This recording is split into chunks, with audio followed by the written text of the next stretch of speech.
All right, take two. Welcome to LAS Premade.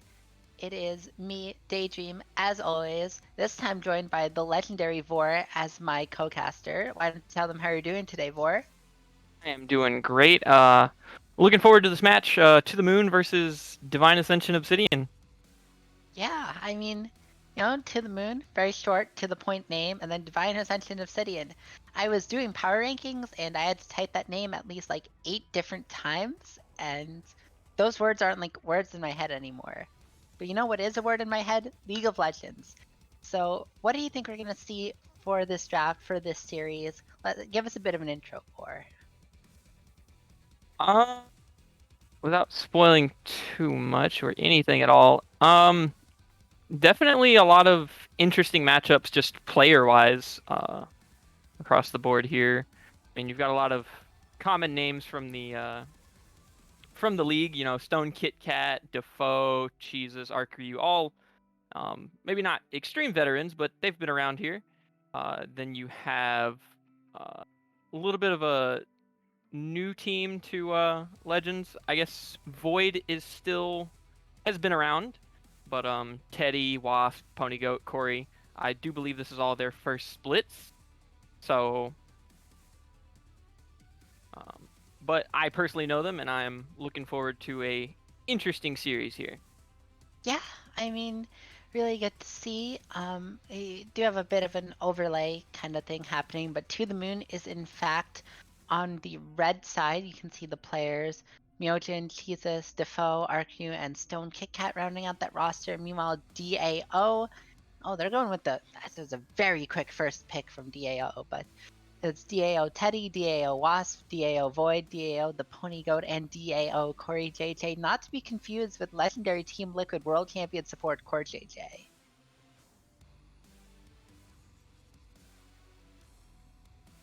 You got the first pick, Tristana, locked in for To the Moon.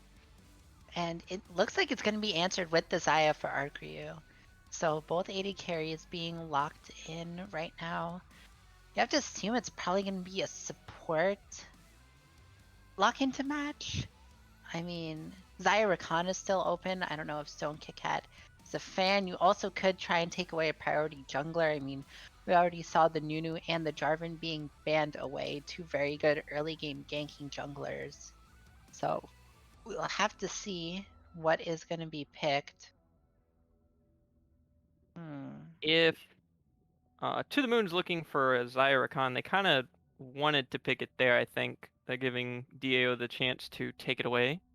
Yeah, they go with the Sejuani instead. Still a very like tanky frontline, CC engage. You know, it's classic Sejuani things that champion's been around for a while. DAO could take the they could take the Rakan. Tristrakan definitely like very viable lane. I also like this Trundle hover. Trundle into the Sejuani, really good counter pick, specifically the interaction with Trundle alt and Sejuani passive. If you alt the Sejuani with passive up, you will gain the extra resistances that Sejuani gets from the passive. And we see the Corki locked in third. He's not going to try and deny the Zaya Rakan. Instead, going to lock the mid laner blind, probably picking at B3 to avoid like getting banned out or something like that. What do you think Defoe is going to respond here with? They might leave him for second phase, but teams do love to ban Defoe out, so I wouldn't be surprised if he just took his pick of the matchup right here. Yeah, that's definitely an option. Would leave the Rakan open for bans, but it doesn't look like it's a huge priority for To the Moon. LeBlanc Defoe coverage. with the LeBlanc locked in. Definitely a very spicy mid lane matchup. Defoe looking to try and get some kills in the early to mid game with this LeBlanc. Void on the Corki probably just wants to sit still and farm. That's a Vayne ban, right? Can't see where that Vayne would be going. I mean, Divine Ascension Obsidian has locked in the Corki and the Tristana. I'd be very surprised if the read from To the Moon is like, it's a read that they're gonna pick a third AD carry, but who knows? Maybe they've done like some really 5-head scouting here. I don't know. What are your thoughts on this for? I guess it's a fear of Vayne top. That's the only other lane that's left. Not really having shown a top. Trundle could flex to top, even Tristana if they really wanted to go that route. So not a, impossible pick here, but definitely unlikely. Yeah, I guess we're saying. Meanwhile, on the other side, the Nautilus banned out. You have to assume that if DAO is banning Nautilus, and I mean probably another support, we see the Mordekaiser banned away from DAO Teddy, and the Singe taken away from Myojin. So I guess DAO's read is that Stone Kit Kat just doesn't play Rakan. That has to be the play, right? I mean, or they have a lane that can play into it, but that's what the strongest level 1, level 2. Level 2 arguable. I Level wouldn't say 1 it's is the strongest definite. level 2. If Level 1 for sure. if To the Moon picks up like Zyra Khan here, you can just go like Triss Leona and you can just win the 2v2 by like level. I don't know if you win. You probably win level 2. But it might be good to wait till level 3 or 4 or even 5. Once it gets to level 6 though for Triss Leona, it does get kind of scary. Of course, it all depends on what Corey JJ is looking to play here. The Rakan, as we mentioned, locked in R4 for To the Moon. So, and that's the Leona locked in. I mean, I guess I just have the biggest brain or something, but... Oh, Leona's not locked in, it's hovered. But definitely, I don't see what else you'd pick here. Yeah, that's the Leona lock-in, and it looks like it's going to be a blind top laner for B5, unless this Trundle or this Tristana or someone else is going somewhere. Because yeah, set, blind, super safe. What are your thoughts on the set here for? I mean, yeah, it's probably one of the safest things. The only real punish is, I would say, like a Lilia top that can kind of go in and out and just, he can never touch her. Yeah, I mean, it's up to Myojin on what he is going to play this game. R5, last pick of the draft for game 1. We will see how this comp is going to be rounded out. Around 5 or more seconds for the pick. You have to assume it's going to come in soon. And Dr. Mundo, so going for a bit of a tank-tank matchup. How do you... I would get scared if I'm playing Mundo into set, right? Is you don't have your CC blocking thing up, you get set ulted into your entire team, and then I don't know, but I guess Saya has ways to avoid that. LeBlanc not really going to be playing in that pocket, and you already have one giant tank that gets countered by Trundle. You might as well just pick another one because he can only ult one. Yeah, definitely. I think that's definitely more of a pick towards the lane matchup, since Set's Facebreaker is going to be effectively useless here. That is Mundo true. can match the sustain to some point, and then he'll have poke with cleavers. It's not a horrible matchup for Mundo lane-wise. Yeah, I can see how Mundo could get a bit of an advantage.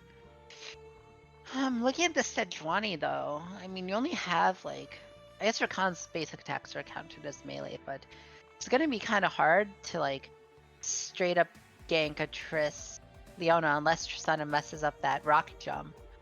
However, like there is like decent counter gank potential if Trundle goes in for a pillar with the Leona. Sejuani can come in, turn a fight. Mid lane, Defoe's probably gonna try and shove in Roam. I don't know if LeBlanc, Corki like spaces right, gets maybe even some like a defensive itemization of some sort early. Might be hard for Defoe to get the solo kill angle. I mean, Defoe's LeBlanc has done a lot of things to a lot of good mid laners, so we'll have to see how he matches up into Void. We talked about the top lane. Setch, Mundo, it's going to be two beefy boys fighting it out. The bot lane on its own, Triss Leona does have surprisingly potent kill potential into Xayah Rakan, specifically because Rakan can really do nothing into Leona in terms of like, punishing the support. Leona's just going to press W and all that damage is sort of nullified, and it's going to be hard for Rakan as well to time the W to get rid of the Tristana jump.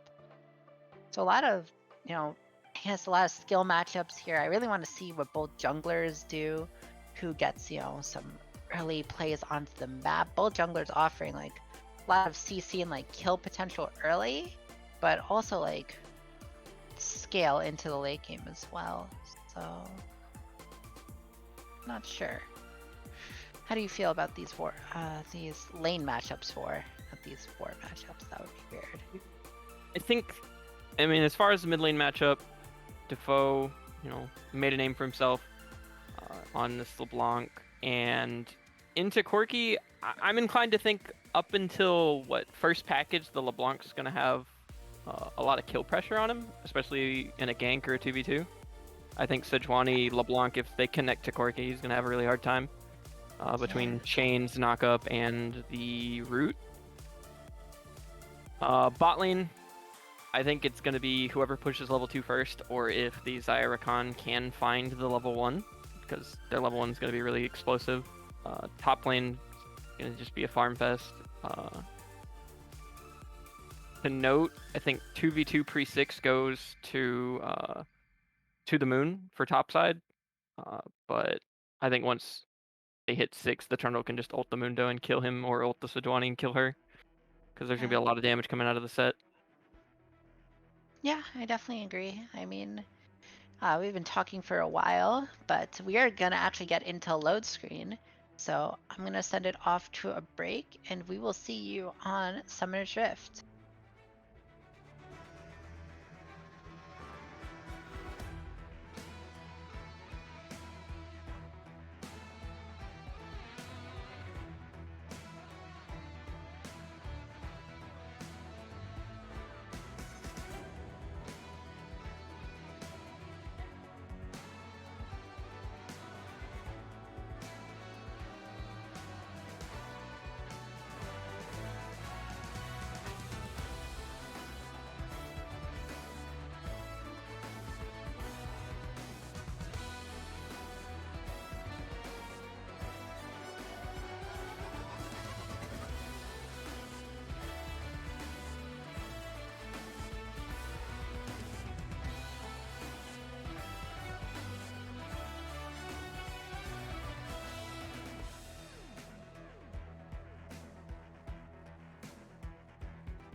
Ladies and gentlemen, for the first time tonight, I am pleased to welcome you to Summoner's Rift, our very favorite place to watch 10 champions battle it out to the death or until one nexus explodes.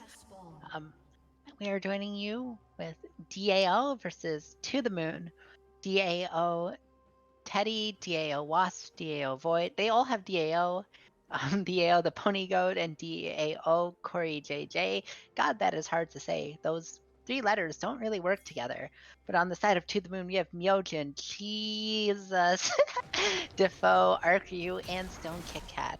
So you get right into laning phase. We see both junglers starting bot side, kind of standard. You might see a little bit of a kerfuffle around Scuttle Crab at around, that 315 mark. Teddy going in for the face breaker, but it gets Mundo passive and starting E level 1 on set. I mean, I guess it makes sense, but does it make sense into Mundo? Are you ever going to be able to face breaker him? Definitely not. I think if he's gonna do anything to like walk up on him, oh, it Oh, worked that time. okay. I actually don't know Mundo passive cooldown, but It's fairly long early on, and it's yeah. really long if he doesn't pick up the canister, which I believe he did there. Yeah, the canister definitely very big in getting health. Oh, hey, Dio. Teddy gets level 2, though. That is a very strong set. Goes in for the W, not enough, but the shield is enough to tank the tower shot. Appear he knows about the Set Mundo matchup more than I do. That Facebreaker is does seem true. to be the play. Uh, Facebreaker does seem to be the play. We see in the bot lane the Pony Goat and Corey JJ getting a bit of an early shove, but they're not like going for the crash. And both junglers aren't going to be there, so I don't think anything's going to happen there. Chain does go wide from Defoe. Could have been a really good trade there, but happens sometimes. Bot lane still shoving in. You see, maybe Leona looking for something, but these champions might hit level 3 soon. DAO Teddy pops the Mundo passive again. Ooh, Myojin doesn't dodge out of the Haymaker, and now suddenly that's a very, very low Mundo. Essentially, if Myojin, has to rely on these cleavers to get some poke, if you start missing those, that health cost is going to start to add up. Teddy going in with the Q Facebreaker barely misses, but that, you have to imagine, would have been close to a kill at least. yeah, no, I mean, pretty much just a brawl in the top lane. Teddy going in on cooldown with Facebreaker, it appears. Just trying to bully this Mundo out, which I guess if you get him down early, you can pull ahead there, passive or not. Yeah. It does look like a double scuttle coming out of DAO here. Double scuttle angle for the Trundle. Jesus in the top lane, or looking at least for the top lane, maybe try to get a gank onto the set, decides against it. Instead, gonna clear the Krugs. We have Trundle in the bot lane, maybe looking to pick up some camps, but the Gromp will not have spawned yet, so that's gonna take the reset. You get 2 scuttles, you're definitely not sad about that. Up about a camp. So, we see Leona E coming in. Looks like there's going to be the first fight. Xayah Root comes through. Rakan W pops up to DAO. The Pony Goat, though, trying to trade back onto Stone Kit Kat, but has to W away. That is going to be a favorable trade for the side of To the Moon. Forcing the potion out of Tristana. I mean, the thing is, Tristana still, is shoving in the wave. And if Tristana gets this wave crash, then Sword nullifies a trade. Speaking of trade, though, DAO Teddy goes in, flash away from Myojin, dodges the Haymaker, but it's not going to be enough. The teleport coming in for Defoe. One auto is not enough, and suddenly DAO Teddy in the very bad spot. The Sorcerer comes through, the chain goes wide, Electrocute procced. Maybe 1-2 more autos, but the Facebreaker comes in. Can Teddy win this? No. Defoe gets first blood picked up onto DAO Teddy. There's no flash on the set. Crucially, I think we panned after that flash was burned, but Teddy unable to flash away, so even though Defoe's chains went wide, he still was close enough to secure the kill. Traded on the other side of the map, though, seeing Defoe TP top. Good read by DAO Wasp to see that, there was no real way for the side of To the Moon to contest. Yeah. In all, I think it's fairly even. a little bit behind on the gold, but up on a dragon gives them time to scale for DAO, as well as mm, I mean, Teddy's still DAO. just gonna bully out this Mundo. The Mundo did have to just Oh, leave. Stone Cat goes in with the W onto the Pony Goat. Corey JJ answers with the E. Slightly DAO favored trade, just damage onto both supports. But you see the power of this Tristana able to shove the wave in using the E passive. They're gonna go for the resets.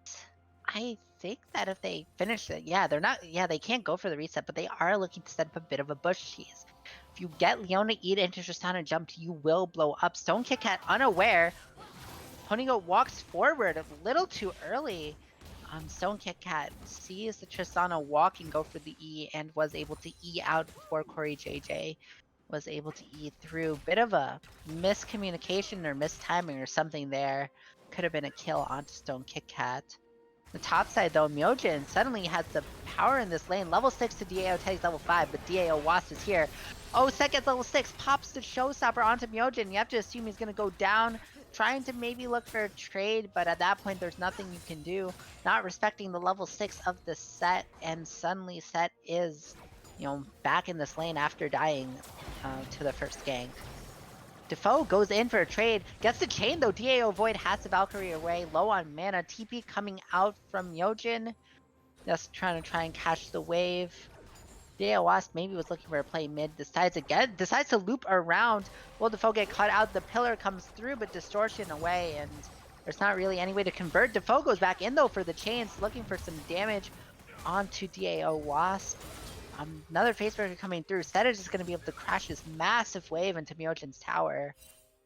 Definitely, having the counter pick with the Mundo, but, I guess not really picking the Mundo for the lane instead. Picking for maybe some of those, like, mid to late game side laning power you have to assume because the lane phase is not going his way. Oh, we see a pick onto Stone Kit Kat. Ease away to Jesus. They do get vision of the enemy jungler, but looks like the play is going to dissipate. Will the Gromp reset? The Pony Goat jumps over the wall, though. Stone Kit Kat has to W away, and the Buster shot plus the explosion is enough. The Pony Goat gets a reset, but now there's no more jump, and Defoe is here. Defoe is going to get the kill, but Jesus, meanwhile, traded TP from Void. Coming in, Arcu's Blade Caller crucially misses. Flash in from Corey JJ, rather. Gets the stun onto Arcu and is not traded because of the aftershock. A really good fight on the side of DAO. They still also have TP. We see the replay coming in. DAO, the Pony Goat jumps away first, and you see Defoe doesn't kill him immediately. Meanwhile, Was and Corey JJ are able to take away Jesus. You see right here, he flashes before the E comes through. So Zaya's already at the end of the flash distance. So the feathers aren't actually going to be able to hit anyone, and then Leona is going to be able to walk up and get the stun, resulting in the kill. That's very minuscule error right there, but that 1 second too early on the flash, and that probably could have been a trade kill coming back from Arcrio. Teddy just building up a lead now here. Yeah, Teddy is so strong. He did not have to TP to that fight with his Void's TP that was burned, so he's crashing in more waves and still has his TP up. Defoe maybe looking to catch out the support, decides against it, just goes for the Electrocute proc.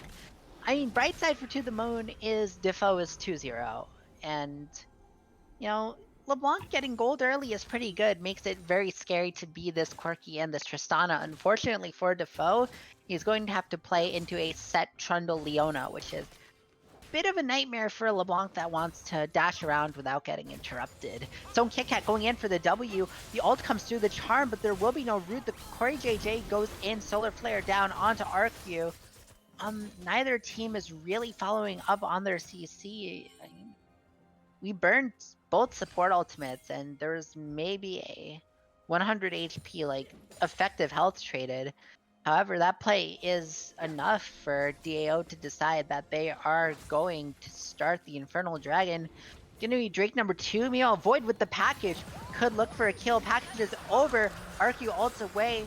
The root comes through though. Void just gets absolutely blown up. Very good play by Arcu. However, the Pony Goat's explosive charge is enough to trade the kill onto Arcu. But considering you burned Quirky package for that, that's like not the worst outcome. Defoe and Cheese is waiting in a bush, potentially seeing the Q ultimate goes down. They're looking for Corey JJ. It is going to be actually a kill picked up by the Pony Goat with the explosive charge Buster Shot combo. But will he be able to get out? Defoe and Jesus want to say no. Pony Goat trying to kite, but that is going to be a kill. 4-0 on this LeBlanc for Defoe. Well played there for Pony Goat to find a kill in that situation even then. Yeah, I mean, that trade is like, that trade kill rather, is about all you can really hope for at that point, because you have Them the bleeding with that. yeah, you've sort of, you're sort of getting something out of the play. Defoe goes in, Kane's stopped by the Valkyrie. Rift Herald picked up on the top side for Wasp. In terms of objectives, it's all been going DAO's side. Yes, Defoe has been able to clean up kills off the back of these fights, but these fights are starting after DAO with superior objective control has picked up, these neutral objectives, the dragons, and now this Rift Herald. T-Stone Kit Kat getting some vision control. There might be something brewing in the bot lane. Corey JJ dropping the control ward on the Pony Goat. Yeah, they spot Defoe out on this ward. Stone Kit Kat just gonna answer the vision. Defoe needs to catch the midwave, but you can see already some power points for both teams. This Tristana extremely scary. Only 3-2, doesn't have a mythic yet. A fight in the top lane though. Void has roamed up. It is currently a 2v3, and they might just drop the Rift Herald. They will, but can they even get the tower before the Rift Herald gets its first charge? Looks like it will. To the Moon can do nothing about this, and now there's a full health Rift Herald going for your top outer. Bot lane, Arcu and Stone Kit Kat just trying maybe to answer some plates, but I don't understand how To the Moon's gonna stop this charge. Comes through, that's half health already on the inner turret, and maybe a fight's coming through. Smite away from the Rift Herald, but the set ult is enough. That is gonna be a killing streak for DAO. Teddy, gets traded. Myojin actually picks up that shutdown. Wasp and Void will finish the top turret. Meanwhile, Defoe, though, going in. The ult popped by Stone Kit Kat, but not going to be able to get the Triss. But Triss gets popped up after Corey JJ goes down. Defoe cooldowns waiting, looking to get that Tristana, but going to decide against it. Arcu also getting solo gold in the bot lane. Now, started at 5 plates, and Arcu is about to collect his 4th. No, turret plating fell. It's kind of a feels bad moment for Arcu right there. But regardless, he got a lot of waves, a lot of gold. Kill score almost evened out. Defoe 5-0. So while that is very bad to give up your top inner at 14 minutes into the game, it could have been worse. Could have been a lot worse. I'm gonna notice here is the Anathema chains first on the Sejuani from Cheeses here. I'm curious to see who he's got that on actually, which I will find out. Yeah, chains first. It's a buy you see. I'd On almost have Tristana. expected.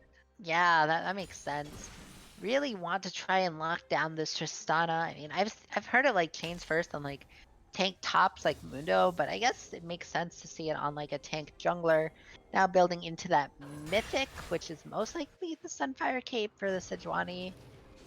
You look at farm leads. Defoe, while 5-0, is down about 2 waves to Void.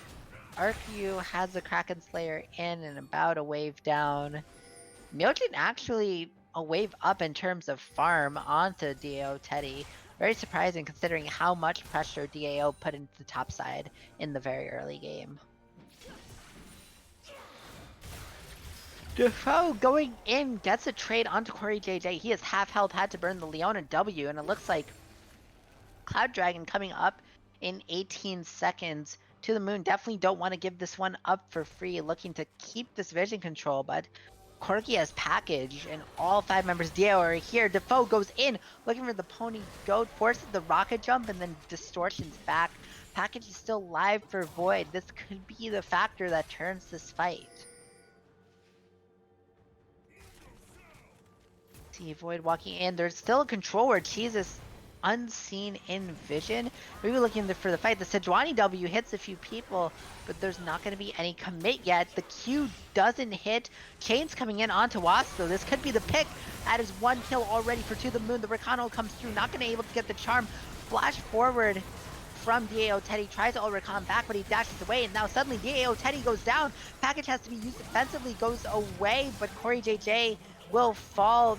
Myojin walked up too far, though, into the damage dealers of DAO. It is currently a 3-for-1 fight, and you have to assume the dragon will be going down to The Moon.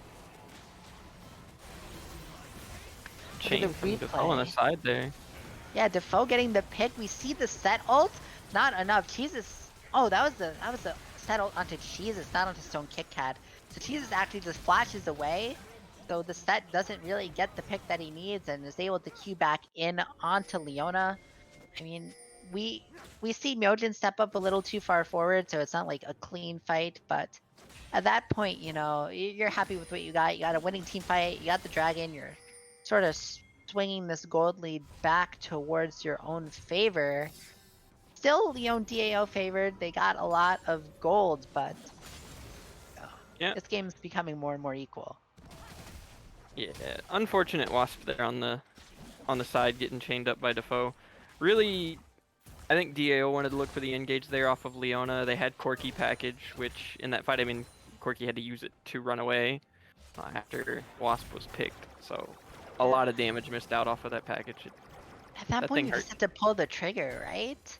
I feel like. I think they. I think as soon as Wasp got hit with the chain, he needed to. Yeah. At that point, like. Wasp gets hit by the chain. You know, you send the set. You're gonna set flash anyway. That clearly was some sort of plan there. So I feel like you just pulled the trigger while Wasp is still alive. You have the set flash going in with the Corki package. You can actually. Corki package knocks people off of the fire trail.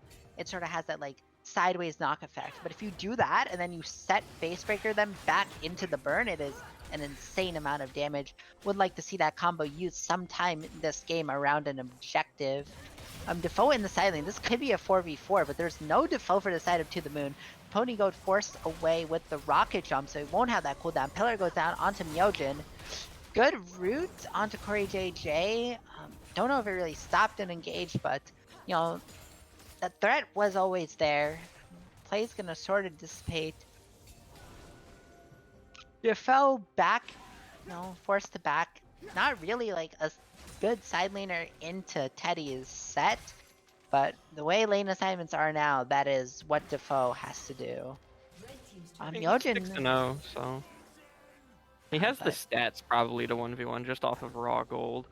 Yeah, but if you get Facebreakered and you give away that shutdown, good dodge by Defoe though. Haymaker does not much. Meanwhile, the other two sides of the fight are posturing around this Rift Herald. It is going to be started up by DAO. Stone Kit Kat, though, has a bit of a flank, has the quickness up. Are you going to see an engaged TP coming from Defoe? Trellius popped Rakan ult, going to hit the charm onto the Leona and the Corki, but there's not going to be any follow-up. Instead, they're going to look to pick up Wasp again. That is TP going down from Defoe to secure the kill and the Rift Herald. In the bot lane, you have to assume Teddy is going to get like a big wave crash, if not even getting this inner tower. No, it seems like he's not there yet. So I doubt the tower itself goes down. Rift Herald immediately dropped by To The Moon, trying to capitalize on the fact that Wasp is not alive. He's going to try and open up this mid-outer turret. Defoe gets the chain onto Void, but is it going to be a kill? No! He actually goes down. The auto follows him from Void, and that is a huge shutdown onto Corki. Defoe getting a bit too bloodthirsty, lands all the abilities, but the team is just not in a position to follow up on that kill. I think the shield bow on Corki caught him by surprise there. That that's shield a good bow tag. And a null magic. So talk about champion select. It could be a Wit's End. It could be Could be a QSS too. Ooh, Stone Kit Kat gets a 2-man W. Forced to jump from the pony goat. Will there be any more engaged? DAO Teddy though gets a huge haymaker in. Exhaust comes through before the ult though. No one's gonna be finished. Cheese is actually gonna be the first one to go down, but traded. The pony goat jumps in, tries to get Stone Kit Kat.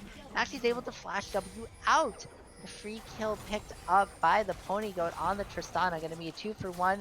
You have to assume that this mid outer will actually, it's gonna stay alive. Good, pressure by Myojin and Arcu to sort of force the AO off of that objective. You see, these fights, these skirmishes coming in, I want to see like a quirky package now, especially that he has more items. He's gonna have this Mana Mune fully stacked and turned into a Mirror Mana for this next dragon fight. I want to see if there's maybe a package angle. Quirky TPing bot. It looks like they do want to get the early set up for this fight.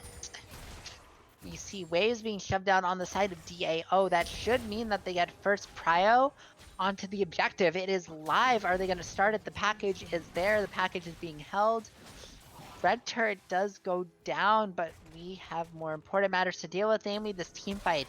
Now, there is quirky package and they are in a choke, but there's not going to be any flank. Yojin sorta can just walk through all this poke, but they're a bit too slow on the trigger. DAO does secure the dragon, and now maybe the teams are going to look for a fight. You have to assume the package is going to be expiring soon. See if Void maybe just wants to use it to push mid. No, they're going to look for this fight. Package is going to come through, flashed away from the Leona ult. Quirky goes in, but gets kind of blown up. Goes down to Arcu, but the Pony Goat is there to finish. 3-for-1 from the side of DAO. Kamikaze Quirky going in with the package. Defoe, though, still alive, has to W away. Just Myojin and Defoe don't really have the damage to burst through the tankier members of DAO.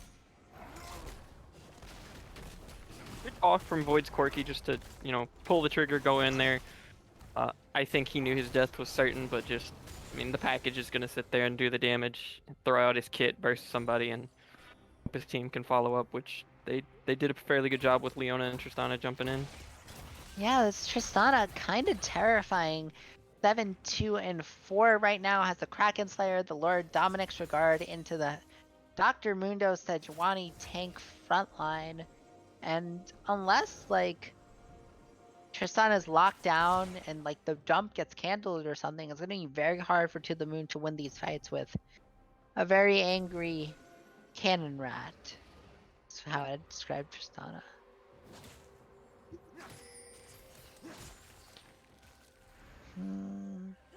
Vision trying to be set up by both supports around this Baron. Drake won't be up for another 323, so if a team wins a fight, with both AD carries having Kraken Slayer, if a team wins a fight, that's probably a free Baron. So both teams looking to get that vision and posture around it. One thing to mention here, which, 23 minutes into the game, just noticing, Xayah has Hail of Blades. Yeah. So a little bit less fine. scaling in the game there. She will scale less in team fights, right? Hail of Blades, actually, it depends on what you want to do. Because if you want to, hit the set Trundle Leona, you are always going to be better off taking Lethal Tempo. But Hail of Blades here says, 1, they want to play for lane with Xayah Rakan. The potency of a level 1 Hail of Blades Xayah is absolutely insane. And 2, it says that Xayah wants to be able to blow up this Quirky and this Triss that are going to jump into the fight. We saw it a few times earlier, even just last fight, RQ was able to get the kill onto Void. But before we start, alright, Myojin just has CC immunity passive, so he's fine just walking away from that Trundle pillar.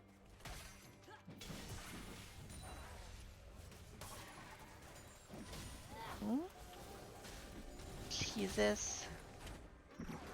Bit of a Baron dance going through. DAO has shoved midwave, looking to get some vision. It's going to be hard for either team to stop it.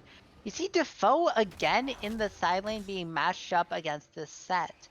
I guess Myojin's too far behind to deal with it, but at some point you want Defoe to be able to play for flank or play for one-shot Triss. Having Defoe in the side lane against Teddy is decidedly less than optimal. We see the Baron just goes down to the moon, just way too late to respond. Maybe they can look for the fight in the side lane. Defoe has to distortion away from Teddy. And I really don't like these lane assignments. Myojin has TP, just send him bot. Yeah, I think Defoe needs to be with the team looking for picks. I mean, even if he's like not entirely with the team, just on the side. Because I mean, if he catches a Tristana out, I mean, he might even just one-shot the Trundle. Because Trundle doesn't. Yeah. I guess he has 2 MR items. Yeah, Void Trundle, Staff I mean, on Defoe. I think if Defoe is able to get a chain onto anyone, it would be very, very scary for them. But we do see as a response to MR being teched into by, this LeBlanc, and not by this LeBlanc, by the Trundle. Trundle is the one picking up the MR for the LeBlanc. We see Corki still sitting on the Null Magic Mantle. I really would have liked him to upgrade to QSS by now. But what can you do? Most likely the Essence Raver that's going to come out for this Corki next. Ooh, Myojin gets the Q. The Bushwhack comes through. Zone Kit Kat gets the Charm and the Knockup onto Corey JJ, but that is a tanky Leona, and suddenly there's a set in your backline. Zaya ult comes through. Cheese is going to be the first one to go down.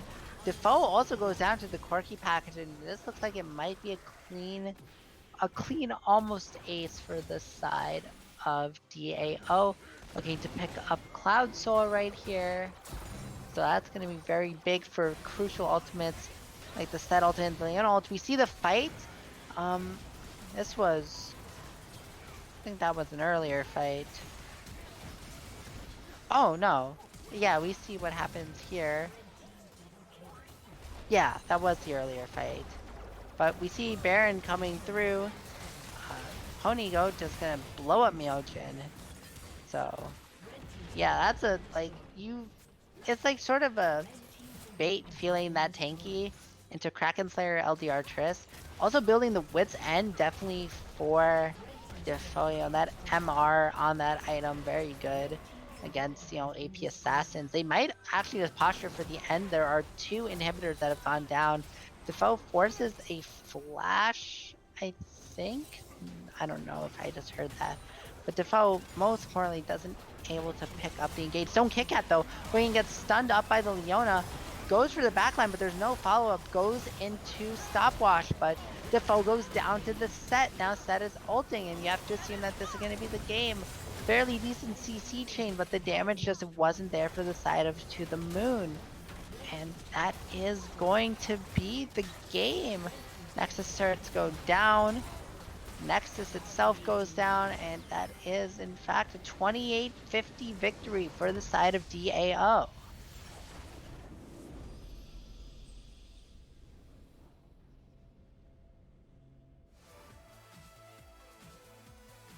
So, tell me where it all went wrong. Tell me where it went wrong for Defoe and the side of To the Moon. I think just the team comp, just kind of looking at it, DAO was just always going to outscale with 280 carries. Especially Xayah taking Halo Blades, playing for early game, and not really finding the lead they were looking for, which it was a tough lane to find it into. I would say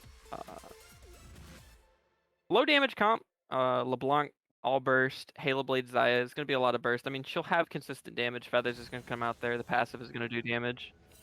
Yeah, and looking at this replay, we see Void. This was his bit of a kamikaze moment. There was a good flash, but that wasn't enough because they didn't do what their comp needed them to do, which was burst the Triss. But they got Corki, which is like 1 out of 2, but and again, this is the later fight. This is the one that we missed the replay on.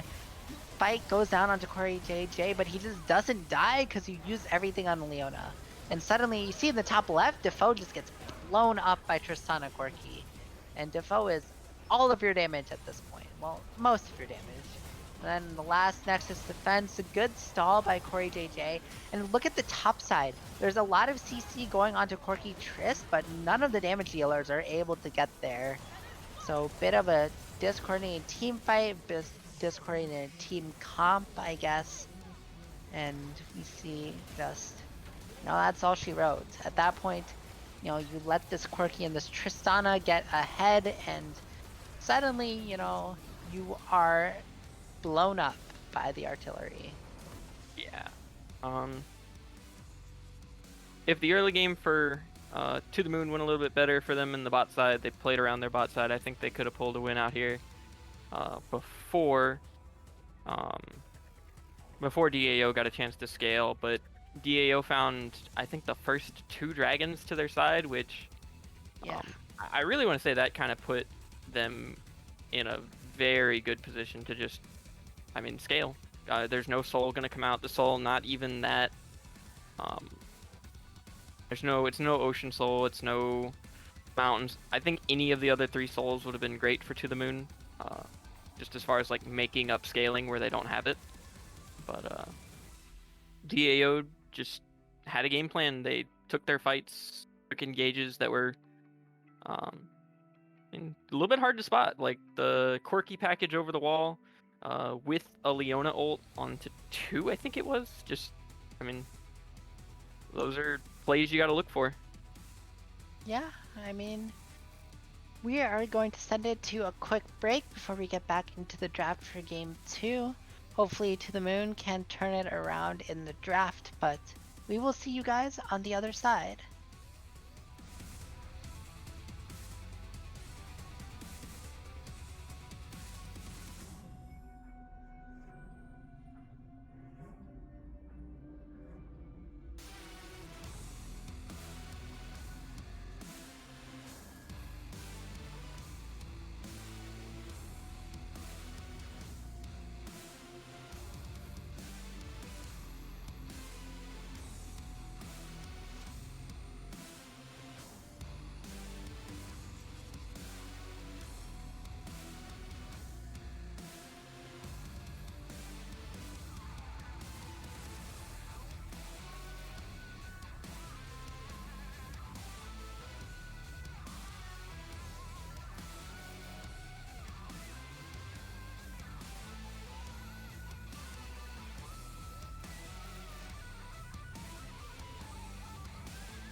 Hello, ladies and gentlemen. Welcome back to the analyst desk, which isn't a desk, it's actually just us two in a floating void. But we are here to analyze game two of To the Moon versus DAO. Both teams returning to the same sides, same rosters. We are going to get a bit of a salty run back here, but for what do you think To the Moon needs to do? Like, I know we talked about like, drafting more damage, but give me some specific, give me some specifics here. I think the last comp, just a mage mid assassin, and I think everything would have been a lot better for them. I mean, Defoe did great on the LeBlanc there. He found himself, 6-0 at one point in that game. Yeah. But just when it got to the point where DAO turned on their scaling, the Corgi had his shield bow, he had his Muramana, the Trist had her 2 items and was just shredding the tanks because the second item was Lord Dom's first item Kraken. No tank's going to stand up to that. I think if the LeBlanc was there to do any kind of consistent damage, like any other mage, a Perhaps Victor, an Oriana, Syndra would have been okay. What about a Defoe special brand? I think Brand would have been great there with the way DAO was playing the team fights. Yeah, That would definitely. have been a lot of damage. I want to see a more Defoe champion, if that makes sense, or at least draft damage somewhere else. If you're gonna pick the LeBlanc, can't have a Mundo Sedge, and we see Lucian lock in. First pick Lucian. So we see in terms of bans changed, everything's the same except Corki is now banned. Defoe does not want that matchup. We see the Lucian locked in, probably another first pick ADC. And we have the Jin Hover from To the Moon. Lucian into Jin is a very abusable matchup for Lucian, especially if you pair that Lucian with something like. I mean, after the Lucian buffs, you generally want like an enchanter, but you can like run Sure. Lucian Nami into Jin and then you just win, right? I don't think there's any lane that beats that. And the Lilia. Sorry, Bor. I cut you off earlier. What were you saying? Peric is also not a horrible option there. I mean, it still gives you a go button as well as, the enchanting to turn on the Lucian stacks. Yeah, wait, I really like Tarek here if Corey JJ plays it, but we do have to look at the rest of the comp. We see the Lilia. Have to assume that's for Jesus, but we do recognize that it could be a flex from Myojin or even Defoe if we're feeling real spicy.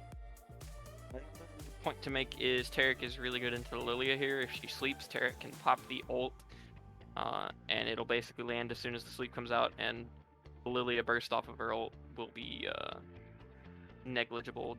Xin Zhao good into Jin. Yeah, I mean, I don't call him Jin Zhao for nothing.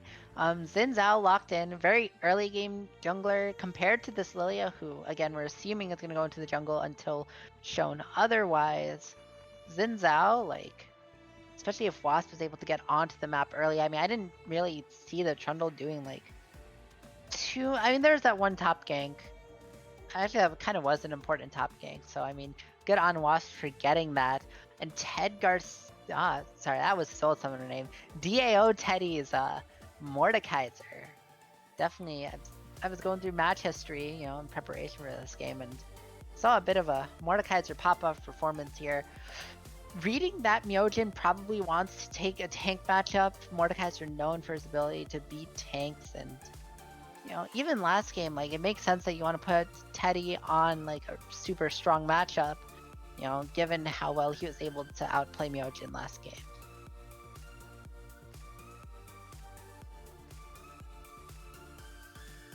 To the Moon. Oh, we're gonna run back to Mundo. To the Moon locks in To the Mundo apparently, but that has to be a self counter pick at that point, right?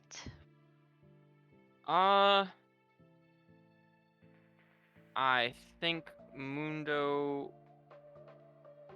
would lose the sustained fight. I think he's gonna do a little bit better poking out the pull cooldown for Mordekaiser, which, forgive me, I do not know the name of the ability, but his E, a lot longer cooldown, so that might sync up better with Mundo passive to actually ignore a lot more of them. We saw Teddy making use of Facebreaker on set to just pop that passive, and then just go back in with significantly lower cooldown than Mundo passive. Yeah, I mean, that true. That was a really good look by um, Teddy on that set last game. I didn't even know that the cooldowns, synced up the way that they did. Meanwhile, for bans, we have what I assume is going to be 4 mid bans here. The LeBlanc taken out by DA Obsidian. Meanwhile, Nico Gallio taken away from Void. So we, couple that with the Corky ban, and Void is going to be forced to dig a bit harder into his champion pool. The Zerath going away from Defoe. Yeah, I guess Zerath would fit decently into this comp. I mean, probably vulnerable to Xin Zhao, Mordekaiser, but Zerath, Jin, Artillery plus bowling balls. Like I could see a world where Zerath is a pretty good pick. The interaction on Mortal with Mundo passive, the Mundo just ignores it, right? He would just get a freebie. It was bugged, I think. I don't know if it's still bugged. Ooh, Vel'Koz. Vel'Koz. So they're saving their, unless it's a Vel'Koz support. Do you think that's? Or does Defoe play any AD mid laners? Because if that's a Vel'Koz support, then it has to be an AD mid laner. I don't know if Defoe plays any. So that makes me inclined to think that it's a Vel'Koz mid, which is weird because you have like counter pick. Unless you're taking the, I mean, his name is DAO Void. Does play Vel'Koz. This could be a really cool takeaway by Defoe, saying that I'm gonna take your champion, and now you don't have any more champions that you can play. Bit of a power move by Defoe. I mean, the only response is for DAO to take Brand. That would be a power move, and it wouldn't be too bad, but I have an inclination that DAO wants something that either can deal with these magic damage, or even like, I don't know, if Void plays an AD mid laner. Oh, Lucian's an AD mid laner. I mean, that was really good setup because you have the Mordekaiser for magic damage. So it makes sense that you can pick like, really big brain draft by DAO, getting the Trist at B5. I mean, we also here on the analyst desk seeing that it would be a Lucian ADC, and it still could be. Maybe Void just takes the Tristana mid. Yeah, that is possible. You could even go Mord mid and send Lucian or Tristana top. I mean, they were into Mundo. They could bully him. They don't ever need to CC him. They just poke him from range. At that point, Mundo has the ESQ, but whatever. I want to talk about the Amumu support that was locked in by Stone KitKat. And I really, really, really, really, really like this. I really like it because Amumu's passive gives him AoE MR Shred. And you know what type of damage to the moon does? They deal magic damage, and a lot of it. So Amumu, good team fight ult, sets up with the Lily Asleep, sets up with the Vel'Koz laser, the Jhin ult. So you have this giant team wombo combo, and also you're dealing magic damage to a bunch of champions that have their magic resist shredded. We'll have to see. Let's look. I wonder how they're gonna decide this Lucian Trist matchup. Because in theory, I mean, I guess Trist is fine into both of them, and Lucian's fine into. I think Lucian's better into Shin Amumu than he is into Vel'Koz. And I feel like Trist also is a lot easier to abuse with Amumu Qs than Lucian is. So I just do want to see this Trist mid and this Lucian bot. I mean, I don't know if Void plays Trist, and the Pony Go definitely had a very, very good Trist performance last game. So might come down to player preference. We might see some lane swap action going on. I could definitely see a world where that happens. What do you think, Vor? How do you think these lane assignments are going to play out? I think looking like Lucian mid here into the Vel'Koz, which if Lucian plays it well and holds the E, I mean, he just walks at Vel'Koz to start hitting him. As soon as Vel'Koz tries to combo him, he dashes out of it, and I mean, the trade's just over at that point, right? Like, Lucian's gonna win that every time. But I think if there's some restraint and just matchup knowledge from Void here, I don't see any reason he would lose the lane here, especially with a way stronger 2v2 from Lucian Xin Zhao versus Vel'Koz Lilia in the early game. Yeah. Lucian Xin Zhao is kind of a scary early game 2v2. And speaking of Xin Zhao and the early game, I want to see how this Xin Zhao paths, because there's no mobility, there's no escape, rather, from Jinamumu. No escape on Vel'Koz. So you have these two very volatile lanes.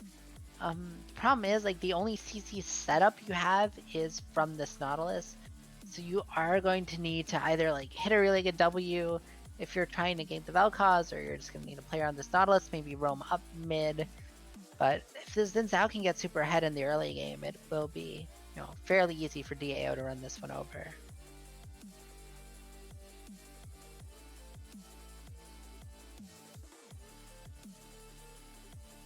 Yeah, I mean, or do you have any more thoughts about this champion select before I send us over to a break? I am very excited to see what the Samumu support does. First time seeing it, so we'll see how that First goes. time seeing a Mumu support? It's the flavor of the month. It is my first time seeing it, you know? Well, My solo queue teammates are not as flavorful as our own Legends Esports Premade players. maybe you should find cooler solo queue teammates for. But If on that only. note, we will be sending it to a break, and we will see you guys on the other side on Summoner's Rift.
Ladies and gentlemen, it is time.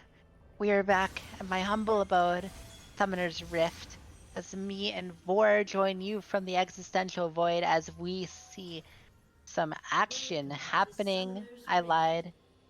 It looks like it's just gonna be a fan out, as usual. I never get my spicy invades.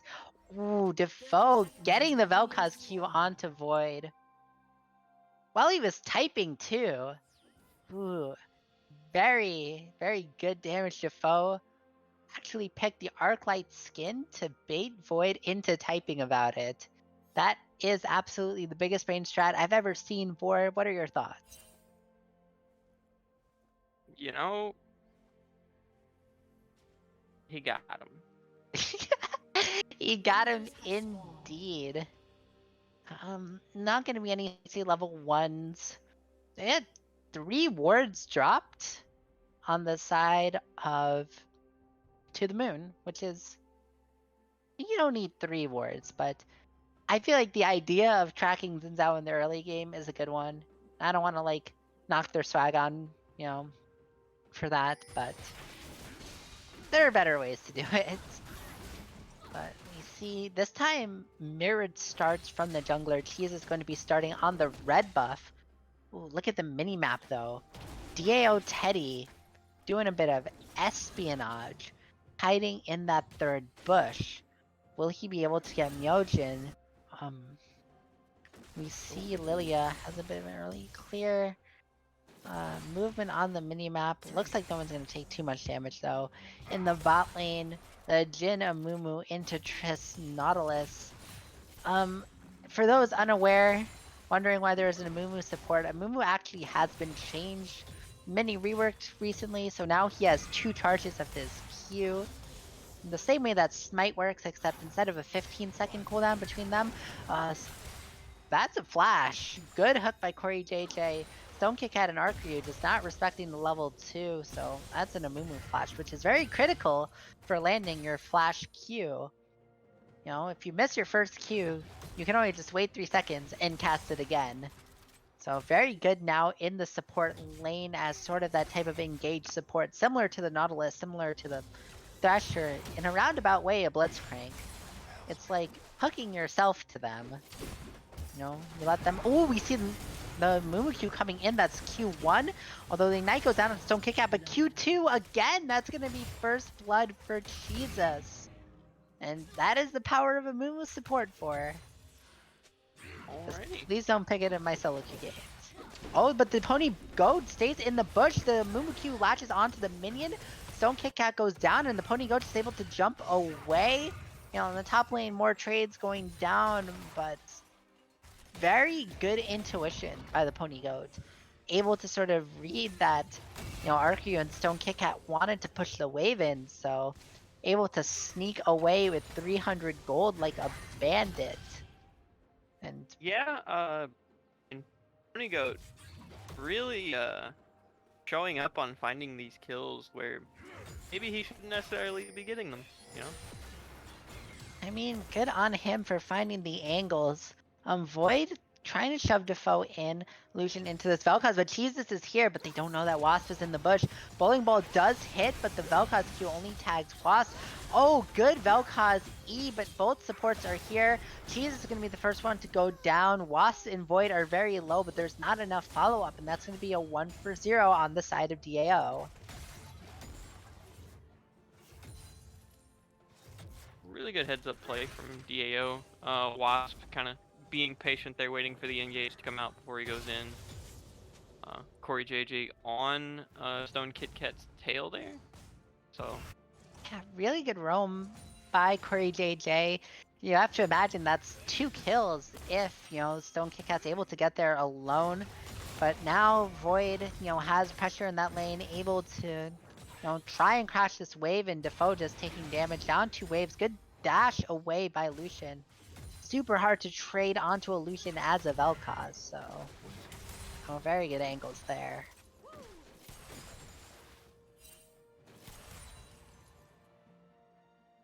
Bot lane, we have Arcryu does shove the wave a little, but it's not going to crash. The Pony Goat could try and set up a freeze. Kind of hard to ask Tristana. You know, on the top lane, Teddy is winning these trades, sort of bullying Myojin. He's trying to zone him away from the wave, but Myojin bites back. Wait. Oh, the flash Q, and that is a solo kill for DAO Teddy. I don't even know if that flash was necessary. I think the Q might have just tagged him anyway, but good play regardless. And this Mordekaiser is going to be a very big threat. Yeah. Flash might have been overkill, but I think it was to match any flash from Myojin, which just I don't know if he just assumed he was dead or was a little bit slow on the flash, but um, Teddy securing that kill for himself. Yeah, Teddy able to pick it up. You know, the dragon fight coming through though goes over actually to the Pony Goat, but kills wise, it looks like it is going to be not DAO, To the Moon favored. Corey JJ and Wasp did go down the route, maybe looking for more, but Teddy goes into the Death Realm. That is a very sad and scared level 4 Mummy, but Teddy still in the Death Realm will go down, not able to pick up the kill. Kind of hard to see, like, when he's in and when he's out, especially with Defoe going for that Vel'Koz E. But it'll be Dragon picked up, luckily for DAO, but now Arcreo is suddenly a very, very big threat. Oh, the Pony Goat, he's seen on the by the minions because he auto attacks. Jumps away, has to flash away from the Jin W. Good play by Jesus and Arcreo to force that Tristana flash.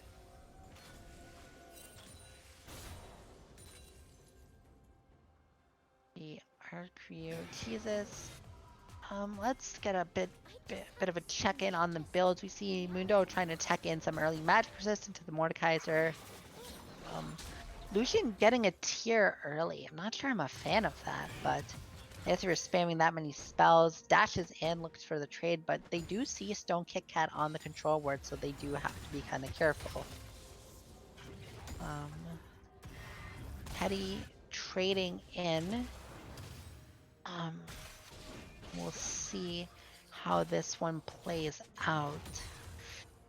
That was a big golden fusion for To the Moon, but it's still going to be hard for them to play these fights. Maybe in the bot lane with the Noon Quiver advantage is where you can start to maybe press a lead, but you know, if you leave these lanes alone, they still are going to be DAO favored. Speaking of DAO favored fight, this top lane, Teddy just does not care about Mundo going where he pleases. Mordekaiser just matches up really well into the Mundo with the amount of damage that he can deal to these tanky champions.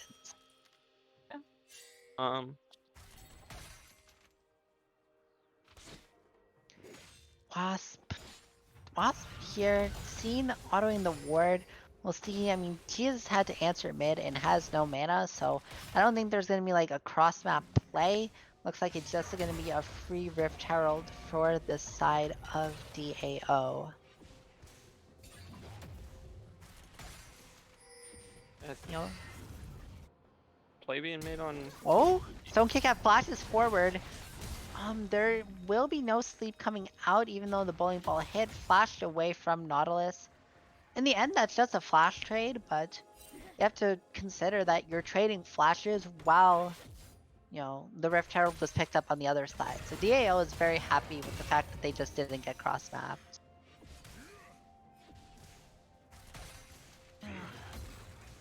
20 CS lead in the mid lane for Void, and having taken the scaling option with the tier,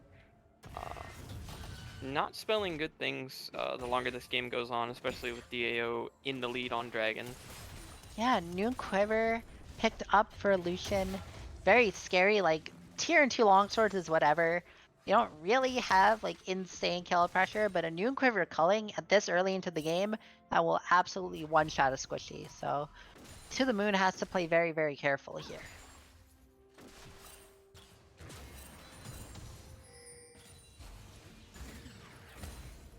Ana also up about 20 CS. So off of the 2 kills the Jin did get early, she is about 200 gold behind. Yeah, maybe. I mean, we see there's no Noon Quiver. her Tristana, so she still isn't working with as much gold as she would like. Bowling Ball goes down onto Teddy. You have to imagine there won't be a sleep coming through, not any way to follow it up.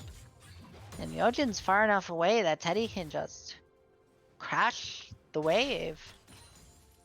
Good plays coming through this wave management by Teddy. I mean, he hasn't, even last game, he wasn't able to grow like an insane CS lead or anything, but you can just, by watching the trades, you could feel like how far ahead, both champion wise and like, mechanics wise, Teddy is playing. Rift Herald shown mid lane, is looking to drop some plates for Void and Wasp. Now they're just gonna enter the jungle with the dragon coming up. DAO again, the first to the objective. To the moon and Defoe are going to have to play retake here.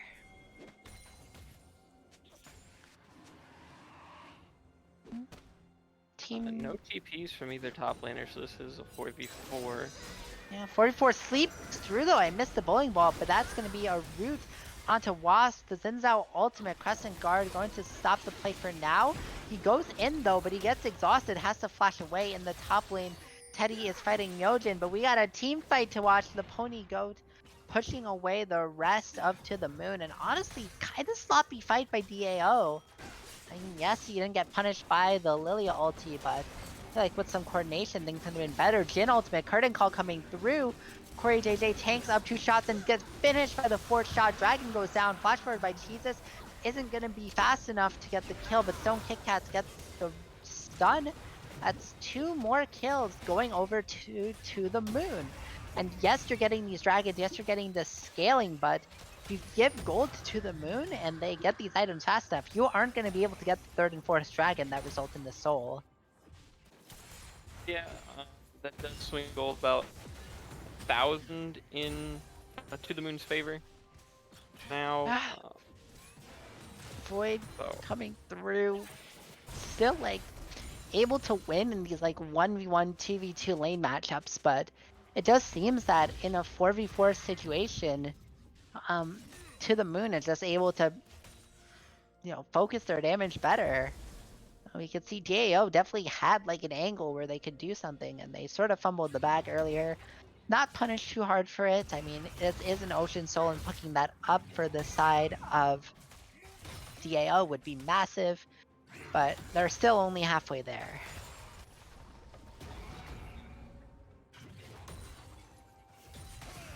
Trade coming in from Yojin.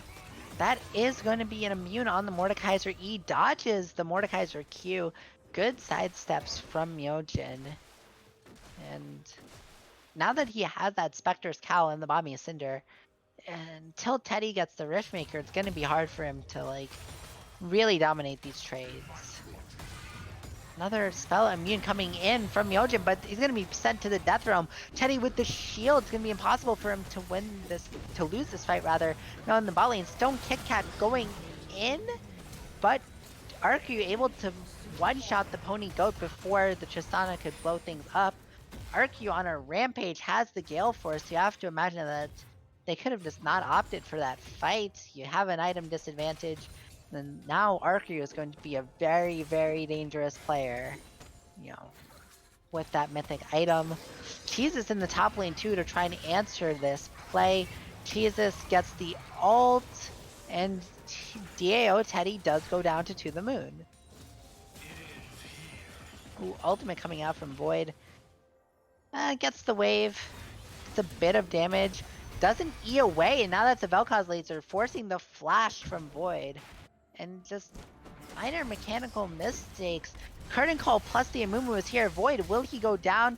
3rd shot blocked by Wasp, and then the 4th shot does go wide. But the Jin W! Absolutely insane. Arc-Ryu, the American sniper, is able to finish off the solution, and To the Moon is just being donated free gold here.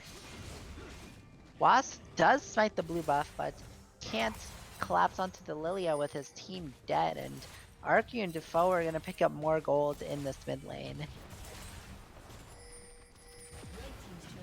Yeah, I mean, To the Moon kind of finally finding these picks and just out-rotating DAO here, just a little bit. Oh, the pony goat jumps to dodge, maybe jumps to... Alright, I'm not gonna try and explain what happened because I legitimately don't know. But we got RQ collecting the wave bot, meanwhile Void going top lane to catch the wave for Teddy. DAO, I mean, you have 2 dragons, but dragons don't give you gold, and unless they find a really good way to shut down Arcrew before he's able to get QSS and deal with the Mortals fairly easily, it's gonna be tough to stop this snowball from going out of control. Culling goes down, does about 6 damage, maybe 7 if you squint hard enough, but the main point is to get the wave into the tower. But it's kind of hard having your Cleaver Lucian mashed up. did more damage. This could be a dive onto a Mundo without a wave. I don't like it. Teddy, though, finds Stone Kit Kat in the blue side jungle of To the Moon. Yeah, they're going to play for tower. That's definitely a smarter move here. Going in. Tower also in the mid lane picked up by the Pony Goat. So, Sana using her tower clearing capabilities. Corey JJ forgets that Mundo passive is the thing. Honestly fair. It's still, you know, new champion. I'll like bear assault Mundo all the time in my solo queue games and I'll be like, oh no.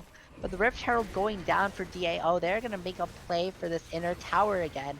And that could be a good way to equalize the gold up if the Pony Goat can finish this off. Gold is split 3 ways, which is less than ideal, but To the Moon really only able to trade the Ocean Drag for it. Wait, Teddy's here. The dragon, like, he's on a ward. Don't know about that one. Wasp, meanwhile, goes in on Stone Kit Kat, but the Amumu ult does stop the play. Corey JJ gonna be the first casualty of this fight. But Stone Kit Kat might go down to the explosive charge. No, it looks like he'll barely survive. Flash forward from Jesus, looking to get the solo kill onto Teddy. Getting kind of close, but Jesus does hit the Lilia Q and finishes him off.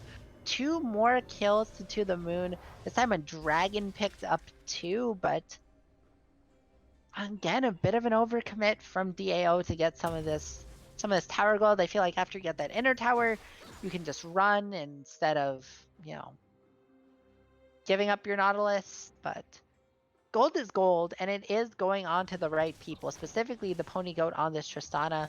Had a bit of a question mark W earlier, but still only 1-1-0. Definitely has potential to scale in this game. Has about a 4-wave lead over Arcreo as well, so the items might be similar-ish. Arcreo definitely ahead because of the 5 kills. Like, Opponent Goat still does have that late game and can probably 1v1 Arcreo if it gets to that point. Ryu is in fact behind. He's down a negligible amount of gold, like 30 or 40, but is down a level to the Pony Goat. Yeah, that is true. Even The through Pony 5 Goat. kills. Pony Goat picking up the 3 towers, which actually evened out the gold between the teams. So DAO, after a couple bad early plays, managed to pull themselves back into this game gold-wise and are still ahead on dragons. So not the worst situation to be in here, all things considered. Yeah, I mean, gold has been evened out, and now I want to see if DAO can, you know, translate the goal that they've been getting into like a 1-team fight. Because I feel like last game, DAO were really good with, like, you know, playing their team fights fairly decently. They had a few hiccups at the beginning, but especially towards the end, they were just winning fight after fight. Teddy and Myojin going in for another 1v1. 2 big tanky champions, but Mordekaiser does have the Rift Maker, so going to be able to deal with a lot of that tankiness. Just looking at it across the board, DAO, all champions except jungle and support are ahead in gold. From anywhere from about 400 to, what is that, 800 between top, mid, and ADC. So all 3 of the carries are ahead for DAO, which is where you want to be. That's where the gold should be. Yeah, definitely on this Mordekaiser, this Lucian, and this Tristana. We see another early Anathema's Chains, this time picked up by Stone Kit Kat on the Amumu. It's going Is on the on Trist, right? Yes, it is on Okay. Tristan. Definitely need that tenacity reduction plus the damage reduction. Trist is a very scary champion. More fights coming in. Top laners doing top lane things.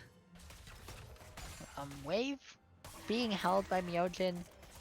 DAO Teddy doesn't want to step up too far forward and give this up. Completely understandable. But Dragon's coming up in a minute 40. So in about the next like 30 seconds or so, I want to see the team start prepping vision, prepping waves, get some good clean objectives set up.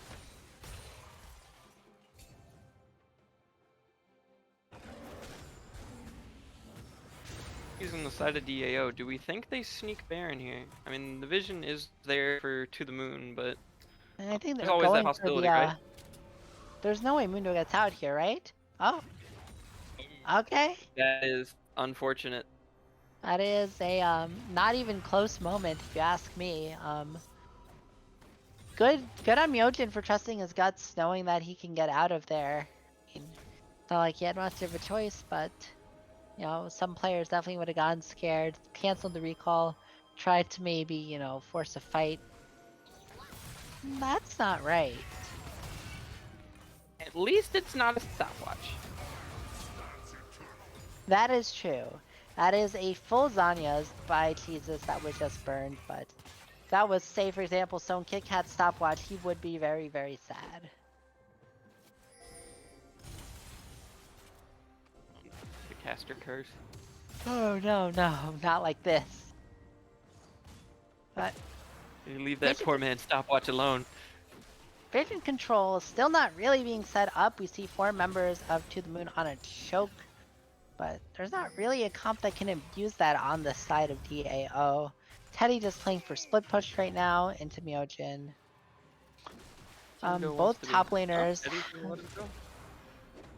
Both top laners do have TP here. Dragon started up by Jesus. Stone Kit Kat probably going to look to zone here as Arcu and Defoe look to finish off this Dragon. Getting kind of low, but the TP coming in from the Mordekaiser. To the Moon is pushed off. Will DAO finish the Drake? Laser comes through, but it's stopped. Huge play by Corey JJ. And the Mordekaiser E comes through. Death Realm as well. Arcu is forced to flash away, but Jesus actually goes on a killing spree.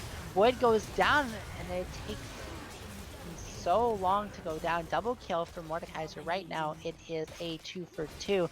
But Myojin is here, and Myojin goes where he pleases.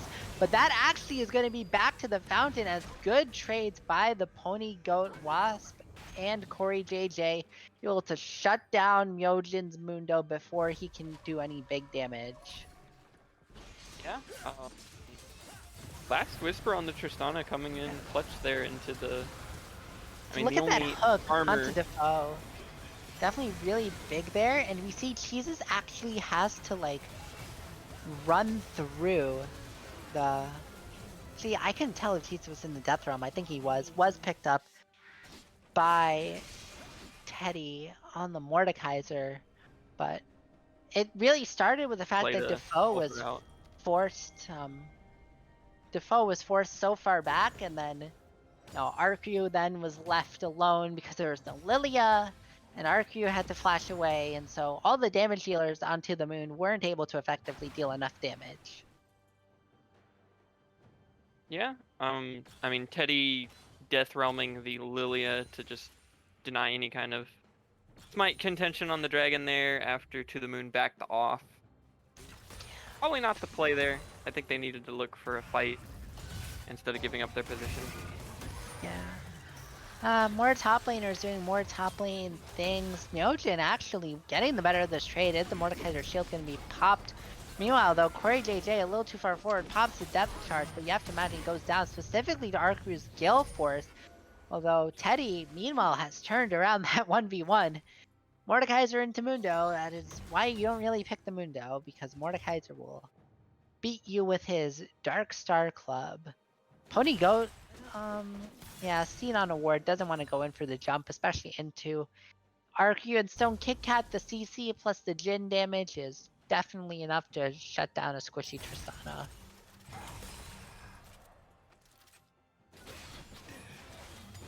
Lord Dom's completed on Tristana.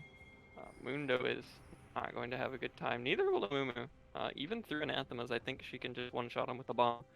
Might have to Buster Shot him, but I mean, Amumu's not going to be a problem here anymore. Yeah. Amumu definitely, it's good to get LDR second for these tankier members. Fortunately, it does lower your damage against like the carries, which is honestly where a lot of To the Moon's gold is. At that point, you just have to rely on someone else to take care of them.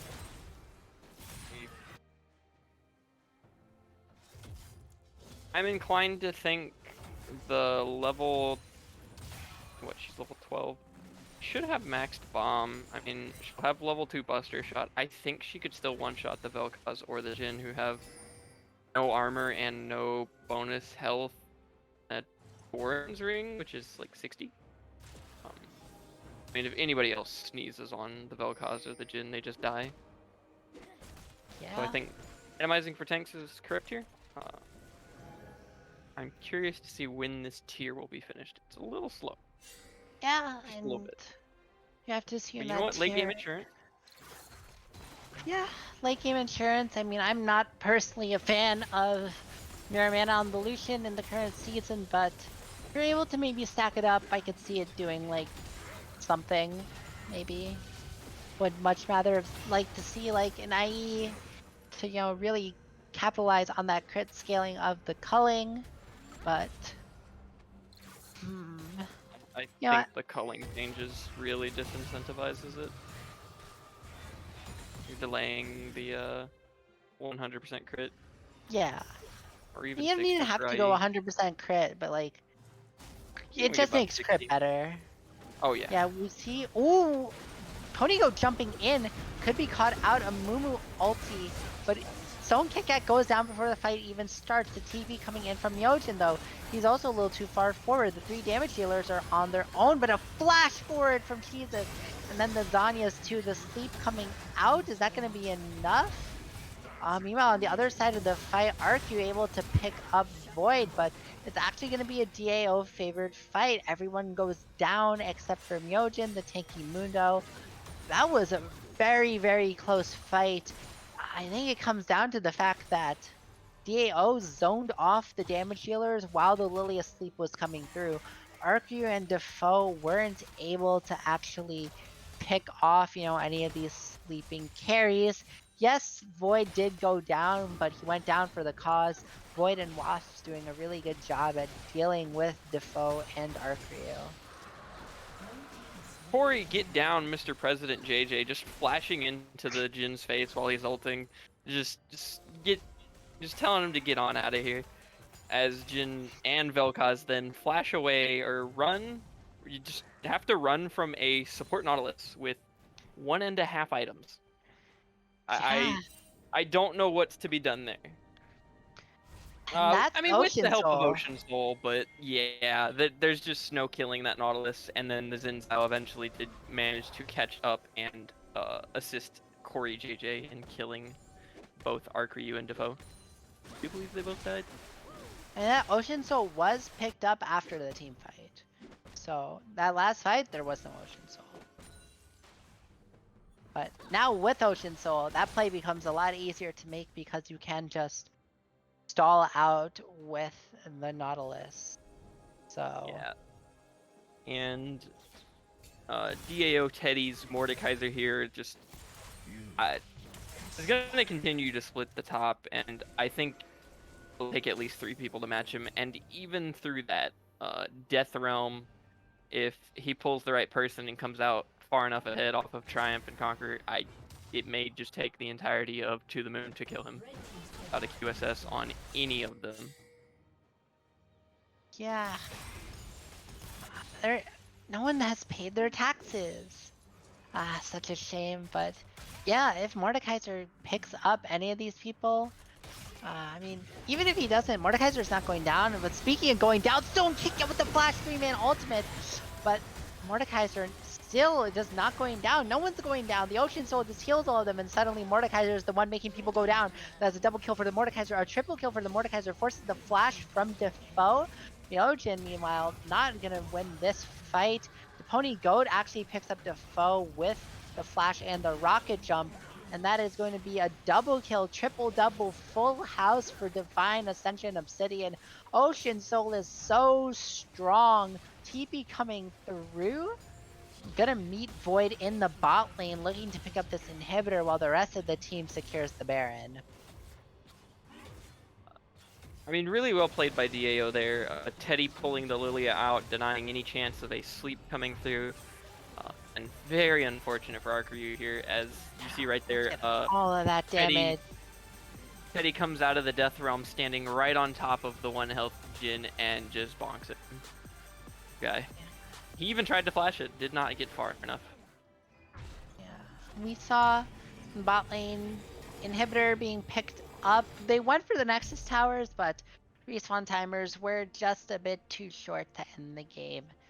So DAO now in a very, very commanding lead off of the back of DAO Teddy. And we see To the Moon still has an 8 and 2 Jhin. Problem is the 8 and 2 Jhin just gets one shot by a Mordekaiser. So I want to see Arkryu pick up a QSS at least before the next fight. Because if Teddy plays, this properly, Arkryu just gets ulted and then Arkryu dies and then the game is over.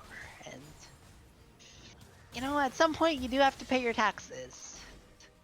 One of the two inevitable things in life. But we see Arkryu just vibing, trying to clear waves. DAO has Ocean Soul and Baron, so their siege power is immense, as well as having 2 marksmen. So very big tower damage as well. 2 marksmen, moored with a fair amount of AP. Should bonk towers pretty hard. Although that's...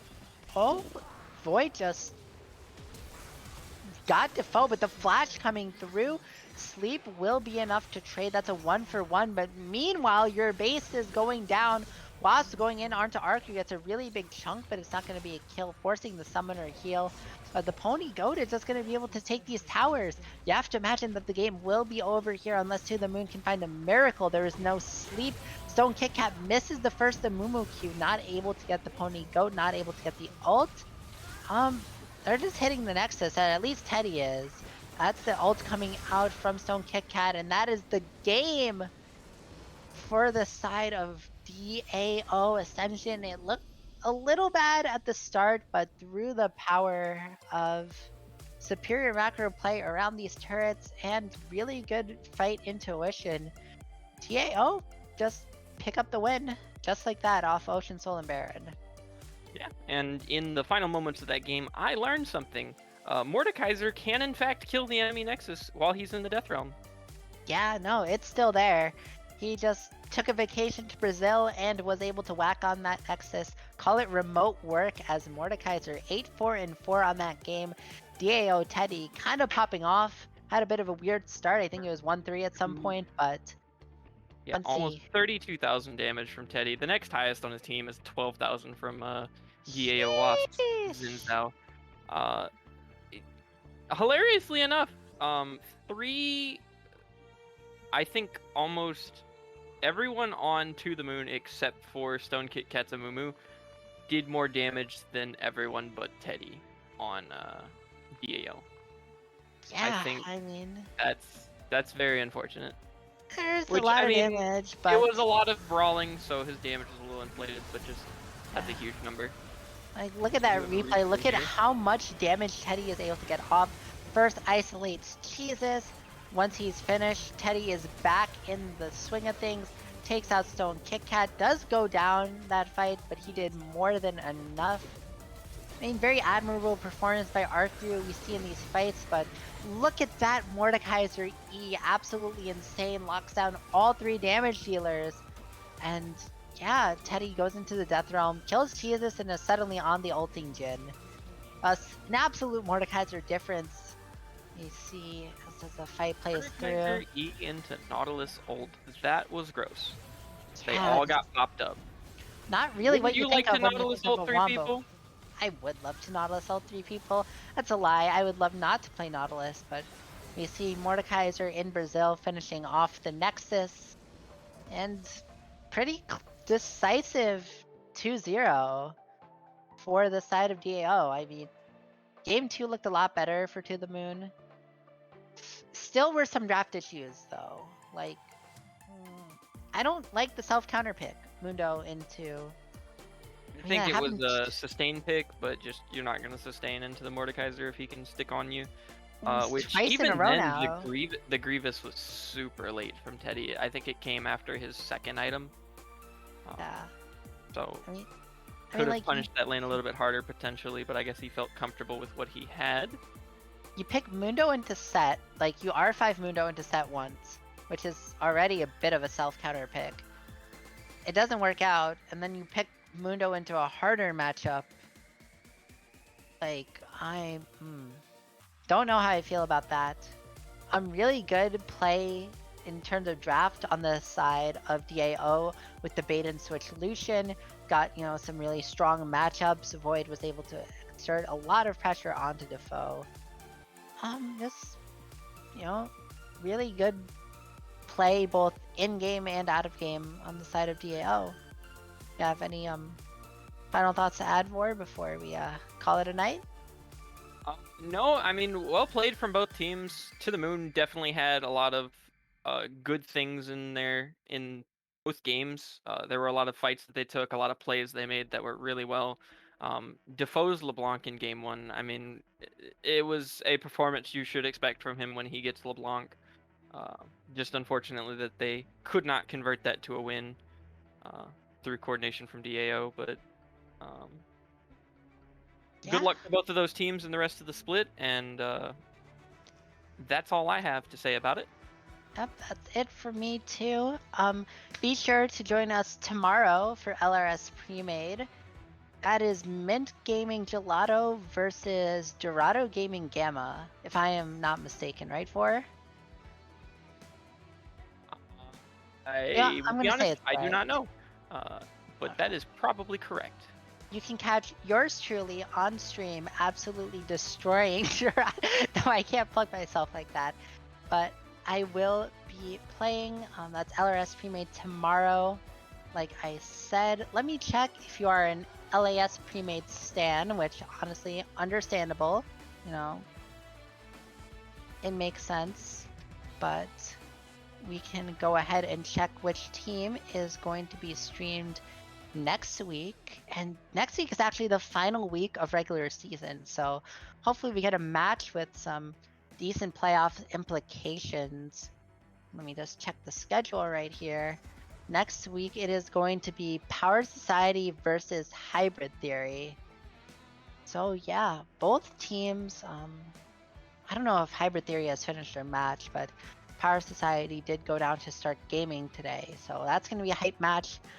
Catch us here next week, 8 o'clock p.m. Eastern Standard Time.